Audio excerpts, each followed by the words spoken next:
Hola oyentes de Radio Sefarad y bienvenidos nuevamente a Identidad, esta sección que desde Uruguay nos sirven diferentes personas que pertenecen al colectivo del Mensuario Identidad y a la página web mensuarioidentidad.com.uy de Uruguay.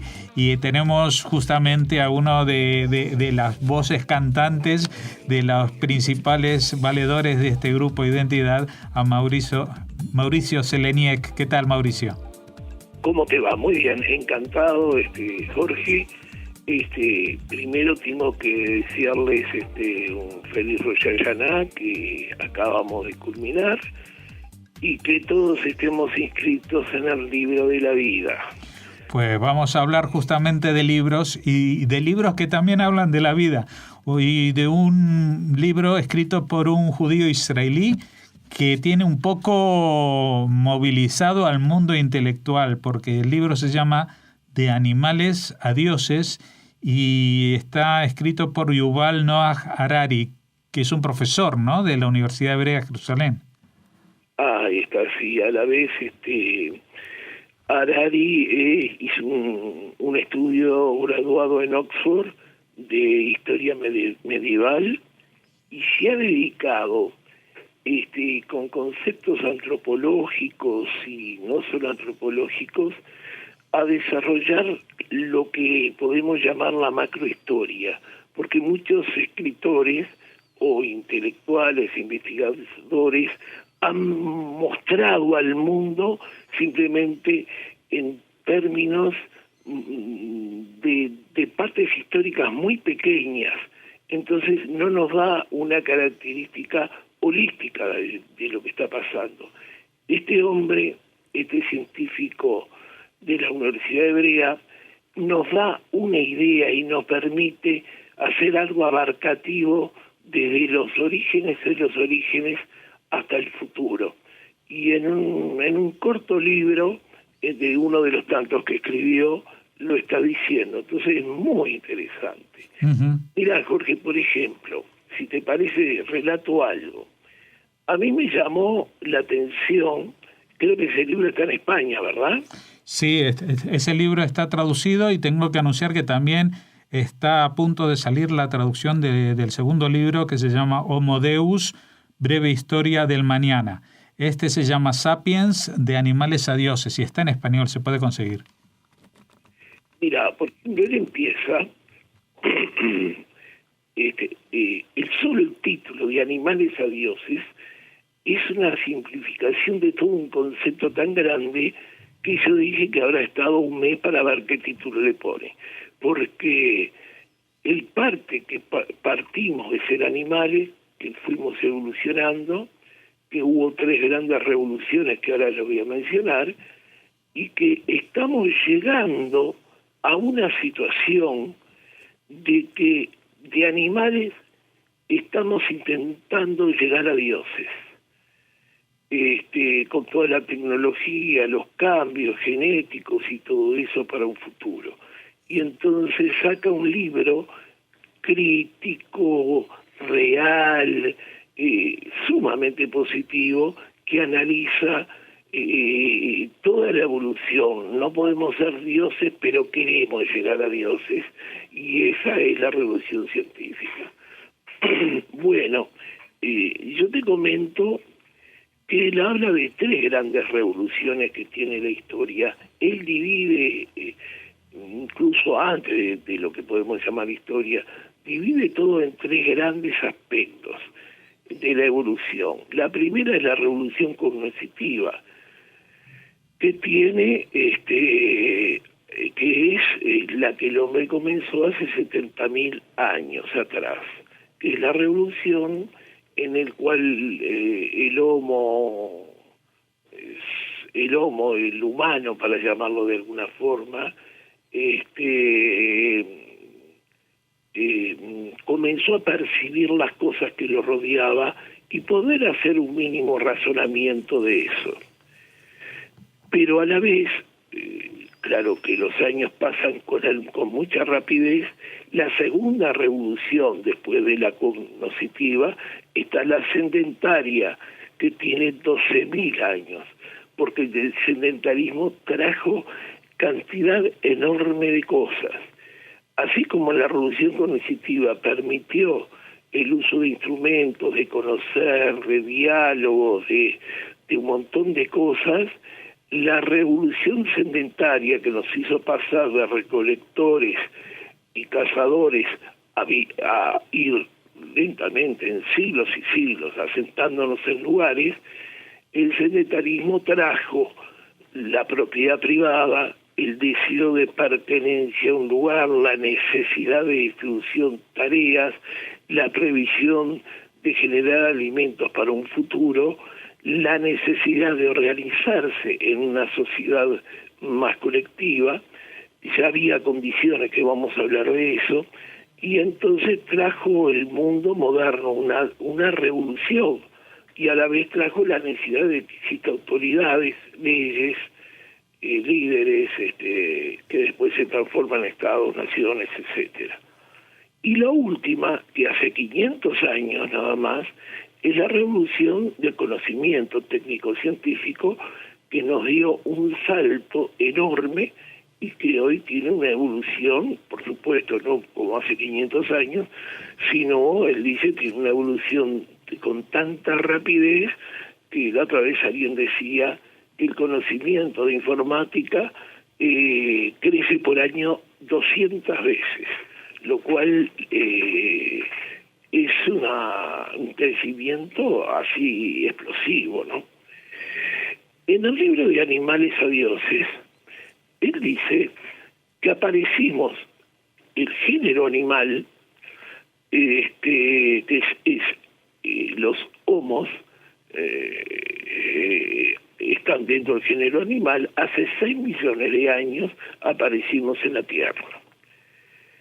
Él dice también, con sus conocimientos antropológicos, que hace 2.500.000 años, el género de los homos fue evolucionando en su genética. Es decir, no estamos hablando del hombre actual, estamos hablando del género de Homo, que incluye otros géneros que no se convirtieron en el hombre actual o Homo sapiens. Y detallo alguno que él menciona, como el de Denisova, el floresiense, el Australopithecus y el Neandertal. Que si bien era enorme, grande, no pudo seguir evolucionando posteriormente y se extinguieron.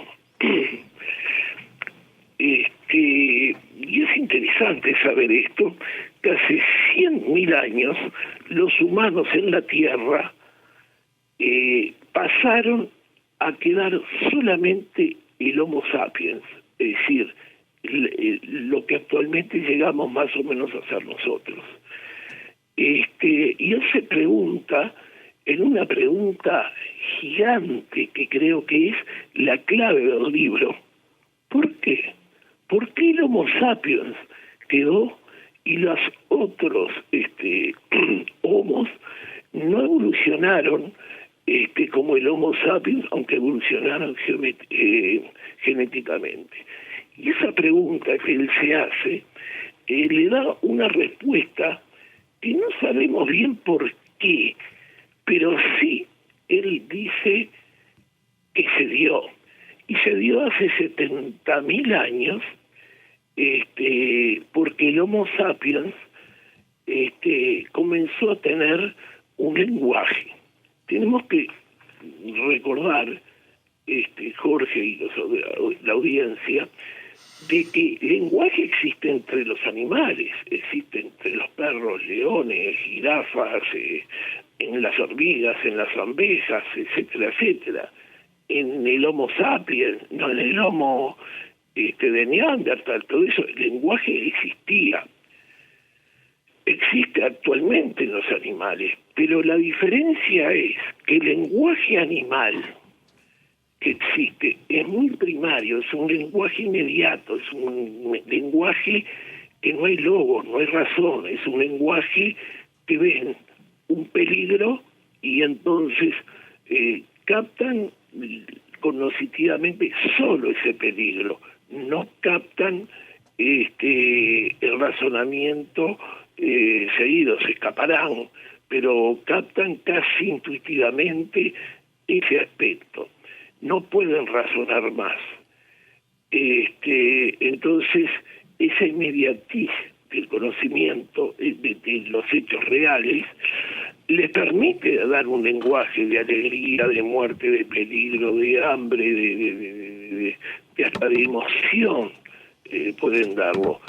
Pero el Homo sapiens, algo pasó en su estructura genética hace 70.000 años, en el cual el Homo sapiens lo que pudo hacer es algo diferente.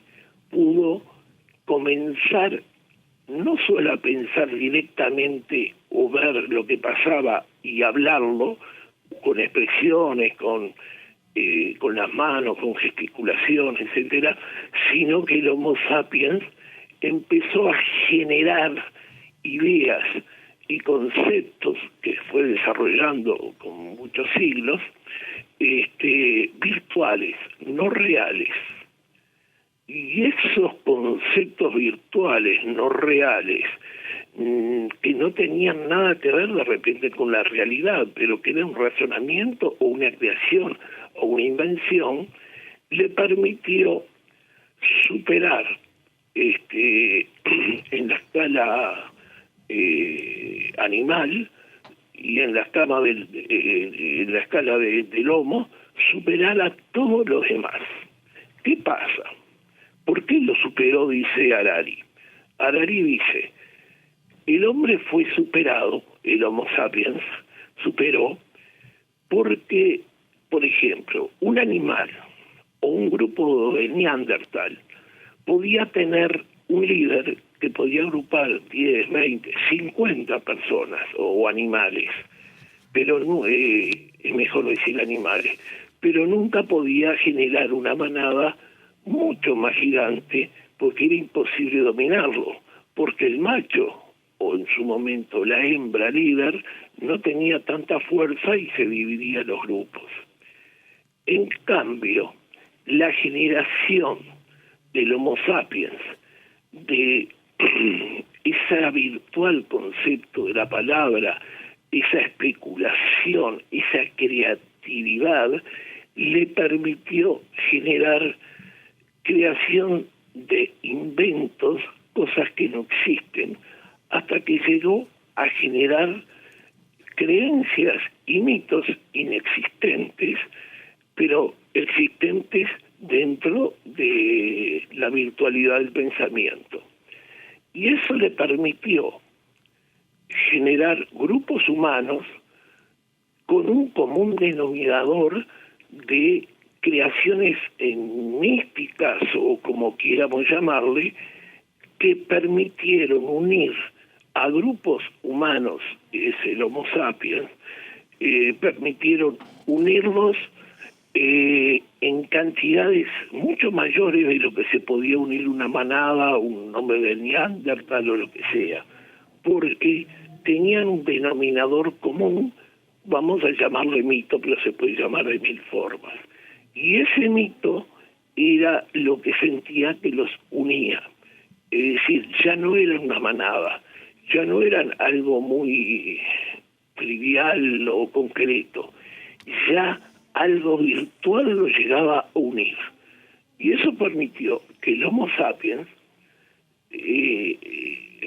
se vaya rodeando de esa situación para generar grupos de Homo sapiens, grupos humanos para llamarlo también, de gran cantidad de individuos. Es decir, ya no son como máximo 50, 40 o 30. Pueden ser 100, pueden ser 500, pueden ser 1000, pueden ser 10.000, porque los empieza a unir un mito creado que a la vez por el lenguaje lo van haciendo un mito común. Ese mito común que les permite unir y les permite pelear contra el hombre de Neandertal, o sacarlo de donde hay riqueza alimenticia, le permite pelear contra mamut como fue en América del Norte, le permite un montón de cosas, porque aunque es mucho más débil físicamente que el Homo sapiens, tiene la fuerza no solo de la inteligencia, sino de la unidad que hay de este grupo de sapiens. Y entonces comienza lentamente a dominar zonas, regiones, y por guerras o por selección de comida o lo que sea, empieza a evolucionar guerreando o aprovechando espacios y no dejando entrar a otros animales o homos de otras generaciones. Bueno, esto es lo que está diciendo en gran medida Harari, en el cual el gran descubrimiento que yo he sentido de este libro es la creación, el razonamiento, la generación de la invención virtual que podemos tener a lo largo de la vida. Pero es algo interesante porque tiene que ver también con el pueblo judío, aunque él no lo dice directamente, pero él de alguna forma lo establece. Esta evolución generó en un futuro la creación de reinos, la creación de ciudades, la creación de líderes, dirigentes, etcétera, etcétera. Generó un sistema mucho más complejo. Y según se dice, tanto filosofía como antropología y sociología, en fin, primero tuvo que existir un mito en el hombre para que se logre una identidad de un grupo determinado. Si yo me siento parte de ese grupo, que es lo que está diciendo Harari, yo me siento que soy parte de ese grupo y hago lo de ese grupo. Inmediatamente después viene la legislación, porque ese grupo de individuos tiene que convivir con determinadas leyes, con determinadas características para poder convivir socialmente, y esa leyenda, mito o historia o creencia que lo une tiene que estar acompañado naturalmente de esa legislación necesaria. Y entonces por ahí se desarrollan miles de cosas en el hombre. Y a mí me pareció muy importante pensar en nuestro judaísmo saliendo de lo tradicional,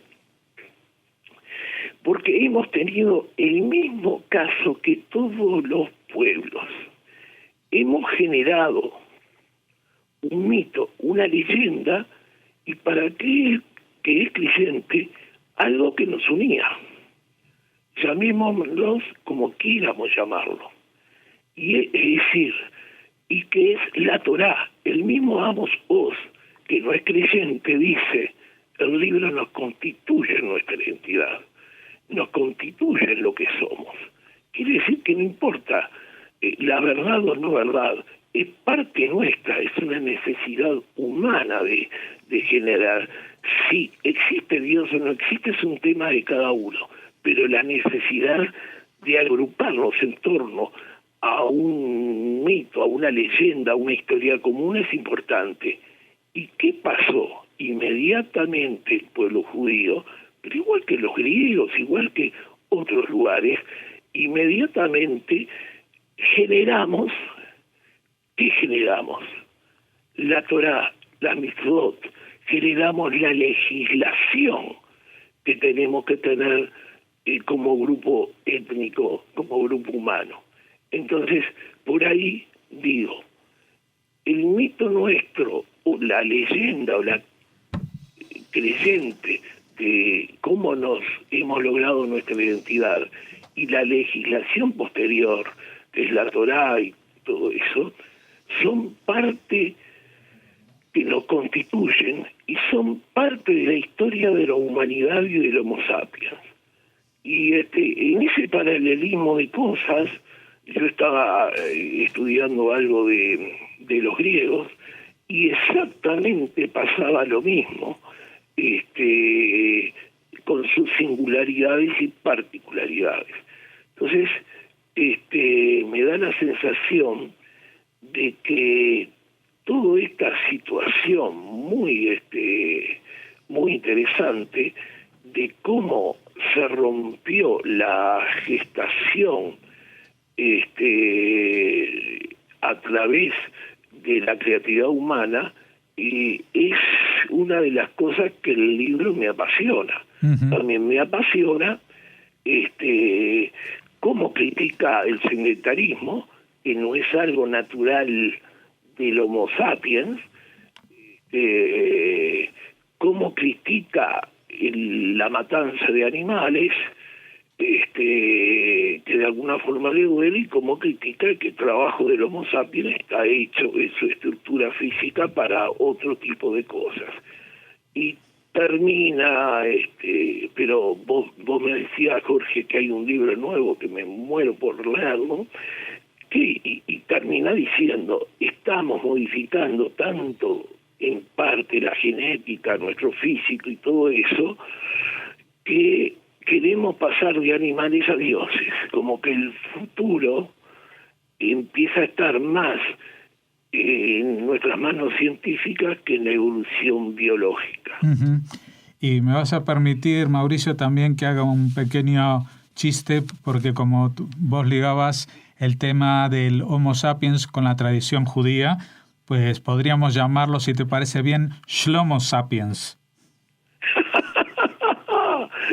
Me parece genial. Así que bueno, lo que vamos a hacer es de todas maneras recomendar a todos los oyentes que lean este libro de Animales a Dioses de Yuval Noah Harari, y también podemos adelantarles que cuando lo hagan seguramente ya tendrán muchas ganas de ir corriendo a por el segundo, que como decimos se llama Homo Deus, breve historia del mañana, y que va, creo yo, en el sentido de lo que ibas señalando, de cómo esa evolución humana de animales a dioses, cómo se desarrollará este último tramo para llevarnos a lo que aspiramos a ser, a esos dioses que aspiramos a ser, y donde, según he leído en el anuncio del libro, pues Harari señala que las guerras ya son algo obsoleto porque muere más gente en accidentes de tráfico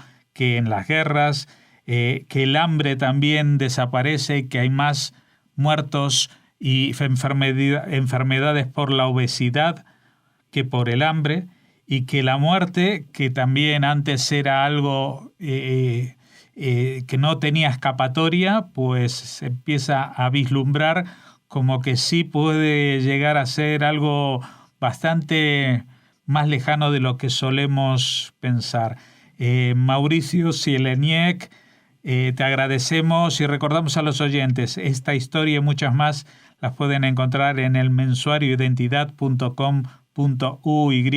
También tienen un boletín que ustedes se pueden suscribir para recibirlo en sus correos electrónicos, y renovamos tu saludo con que empezaste, el de feliz año, Shana Tová, y Mar Hatima Tová también para toda la gente del grupo Identidad y para todos los oyentes que estén escuchando este programa. Muchas gracias.